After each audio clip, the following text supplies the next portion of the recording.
کی پاداش میں، اس کی سزا کے طور پر۔ ختم اللہ علی قلوبہم، اللہ نے ان کے دلوں پر مہر کر دی ہے، وعلی سمعہم، اور ان کی سماعت پر بھی، وعلی ابصارہم غشاوہ، اور ان کی آنکھوں کے سامنے پردہ پڑ چکا ہے۔ یہ مضمون سورہ یاسین کے شروع میں پھر آئے گا بہت شر و بست کے ساتھ۔ وَلَهُمْ عَذَابٌ عَظِيمٌ، اور ان کے لیے تو اب بہت بڑا عذاب ہے۔ یہ دوسرا گروہ ہو گیا، ایک رکوع میں دو کو سمیٹ لیا گیا، کل ابھی 7 آیتیں ہوئی ہیں۔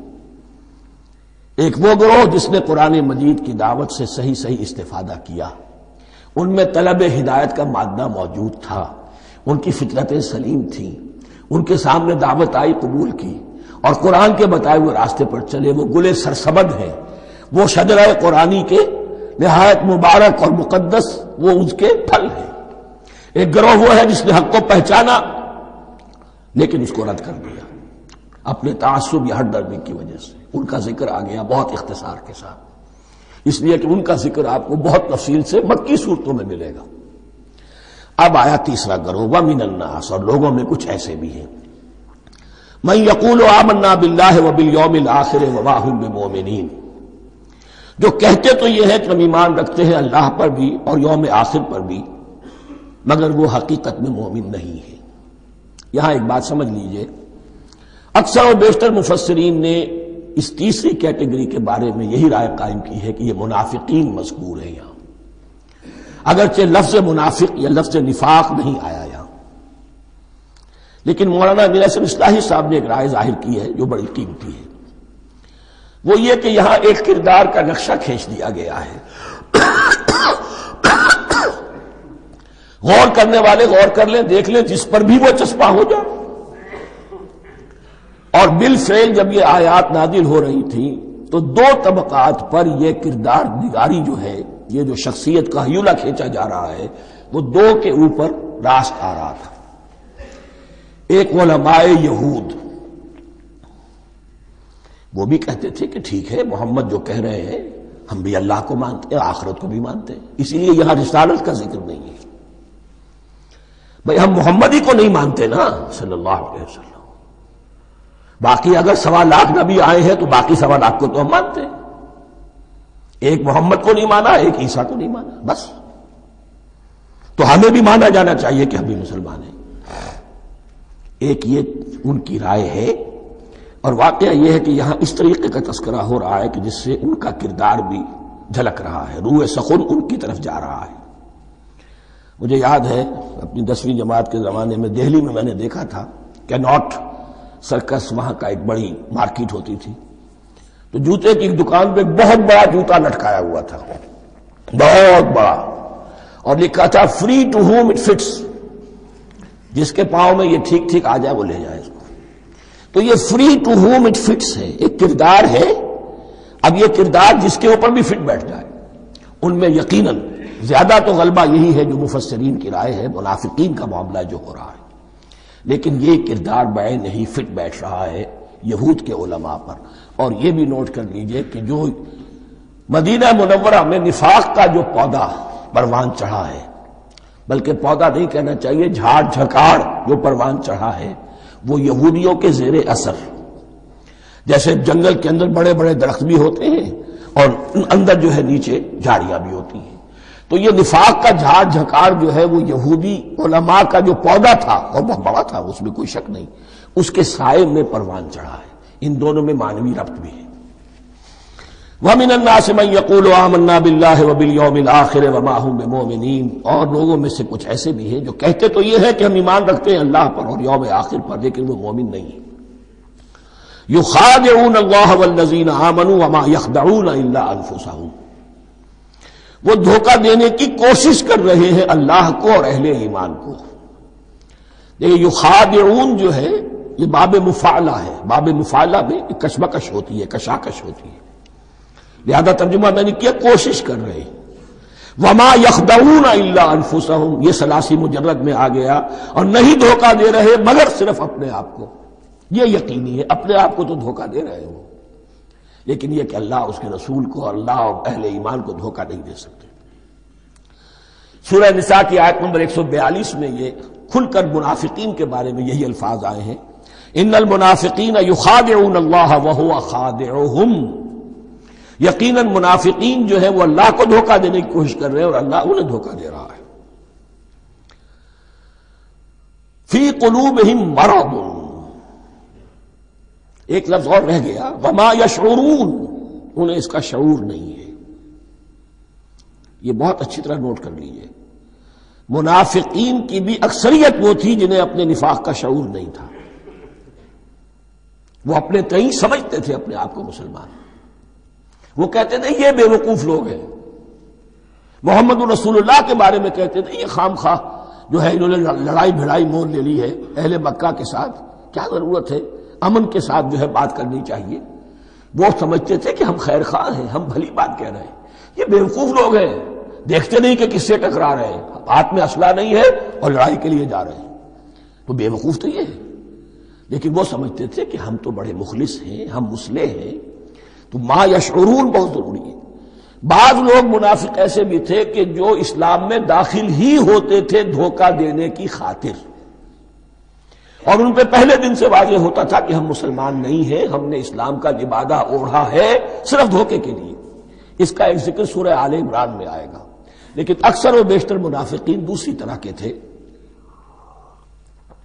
جنہیں اپنے نفاق کا شعور حاصل نہیں تھا۔ فی قلوبہم مرض، ان کے دلوں میں ایک روگ ہے، بیماری ہے۔ یہ روگ اور بیماری کیا ہے؟ ایک لفظ میں اس کو تعبیر کیا جائے، کردار کی کمزوری، ویکنس آف کیریکٹر۔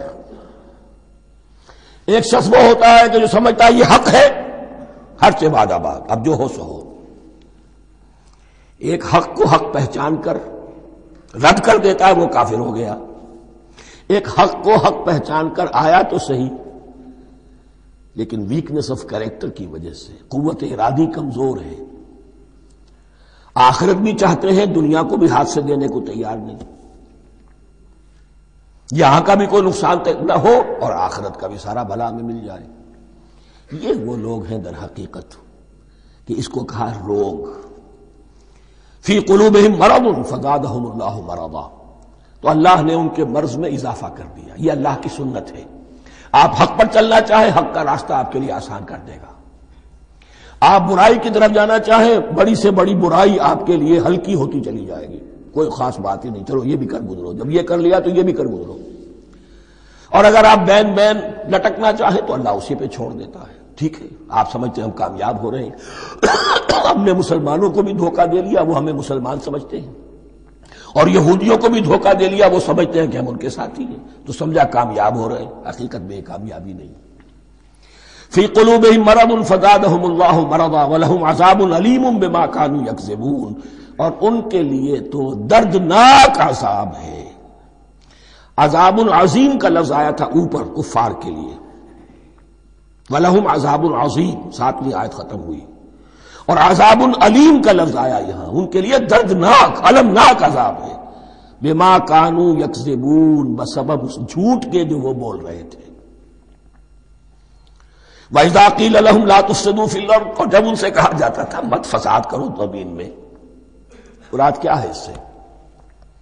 کہ جب محمد کو مان لیا کہ اللہ کے رسول ہیں، اب ٹھیک ٹھیک پیروی کرو، ان کے پیچھے چلو، ان کا حکم ہے تو جنگ کے لیے نکلو، ان کی طرف سے تقاضا آتا ہے مال پیش کرو، اور اگر تم اس سے کتراتے ہو تو فساد مچا رہے ہیں، جماعتی زندگی کے اندر فتنہ و فساد پیدا کر رہے ہیں۔ وَإِذَا قِيلَ لَهُمْ لَا تُفْسِدُوا فِي الْأَرْضِ قَالُوا إِنَّمَا نَحْنُ مُصْلِحُونَ، وہ کہتے تھے نہیں ہم تو صلح کرانے والے ہیں، اصلاح کرنے والے ہیں، ہم چاہتے ہیں لڑنا بھیڑنا کوئی اچھی بات نہیں ہے، ٹکراؤ تصادم یہ کوئی اچھے کام تھوڑا ہی ہے، بس ٹھنڈے ٹھنڈے دعوت دیتے رہو، جو چاہے قبول کر لے جو چاہے رد کر دے، خام خواہ یہ ٹکرانا اور یہ جنگ کرنا اور اللہ کے دین کو غالب کرنے کے لیے یہ قربانی دو اور یہ مصیبت جھیلو اور یہ مشقت برداشت کرو اور یہ چیز چھوڑو اور یہ ترک کرو، یہ کاہے کے لیے؟ وَإِذَا قِيلَ لَهُمْ لَا تُفْسِدُوا فِي الْأَرْضِ قَالُوا إِنَّمَا نَحْنُ مُصْلِحُونَ أَلَا إِنَّهُمْ هُمُ الْمُفْسِدُونَ وَلَٰكِن لَا يَشْعُرُونَ، آگاہ ہو جاؤ کہ وہی ہیں مفسد، فساد پھیلانے والے۔ اس لیے کہ محمد رسول اللہ کی دعوت ہے زمین میں اصلاح کے لیے. اس اصلاح کے لیے کچھ آپریشن کرنا پڑے گا. مریض اس درجے کو پہنچ چکا ہے کہ آپریشن کے بغیر اس کی شفا نہیں ہوگی. اب اگر تم اس کے راستے میں رکاوٹ بنتے ہو تو در حقیقت تم فساد مچا رہے ہو، لیکن تمہیں اس کا شعور نہیں. الا انہم هم المفسدون ولکن لا یشعرون. پھر دیکھیے نوٹ کیجئے، شعور نہیں ہے. شعوری نفاق اور شے ہے، غیر شعوری نفاق ہے کہ جس کا یہ سارا تذکرہ ہو رہا ہے. وَإِذَا قِيلَ لَهُمْ آمِنُوا كَمَا آمَنَ النَّاسُ، اور جب ان سے کہا جاتا ہے ایمان لاؤ جیسے دوسرے لوگ ایمان لائے. آخر دیکھو دوسرے یہ اہل ایمان ہیں، جب بلاوا آتا ہے فوراً لبیک حاضر ہوتے، جو بھی ہو. یہ تم جو ہے آخر تم نے اور روش اختیار کی. وَإِذَا قِيلَ لَهُمْ آمِنُوا كَمَا آمَنَ النَّاسُ قَالُوا أَنُؤْمِنُ كَمَا آمَنَ السُّفَهَاءُ. وہ کہتے ہیں کہ کیا ہم ایمان لائے جیسے یہ بے وقوف لوگ ایمان لائے. انہیں تو اپنے نفع کی فکر، نہ نقصان کی فکر، نہ خطرات کا کوئی خیال، نہ اندیشوں کا کوئی گمان. جان جائے، مال جائے، اولاد کو چھوڑ دیں، گھر بار چھوڑ کے آ گئے ہیں. ان سے بڑے بے وقوف کون ہوں گے؟ بال بچے چھوڑ آئے ہیں کفار مکہ کے رحم و کرم پر، سرداران قریش جو چاہے ان کے ساتھ کریں. تو یہ تو بے وقوف لوگ ہیں. آج کل آپ کہتے ہیں ایسے ہی لوگوں کو فینیٹکس ہیں. یہ فینیٹکس ہیں. دیکھ بھال کر چلنا چاہیے، دائیں بائیں دیکھ کر چلنا چاہیے، نفع نقصان کا خیال کر کے چلنا چاہیے. چاہے حق ہے ٹھیک ہے، لیکن بہرحال اپنی مصلحتوں کو بھی اور اپنی اہل و عیال کی مصلحتوں کو بھی دیکھنا چاہیے. یہ لوگ تو معلوم ہوتا ہے کہ بالکل دیوانے ہو گئے، فینیٹکس ہو گئے. وَإِذَا قِيلَ لَهُمْ آمِنُوا كَمَا آمَنَ النَّاسُ قَالُوا أَنُؤْمِنُ كَمَا آمَنَ السُّفَهَاءُ أَلَا إِنَّهُمْ هُمُ السُّفَهَاءُ وَلَكِنْ لَا يَعْلَمُونَ. آگاہ ہو جاؤ کہ وہی بے وقوف ہے لیکن انہیں علم نہیں ہے.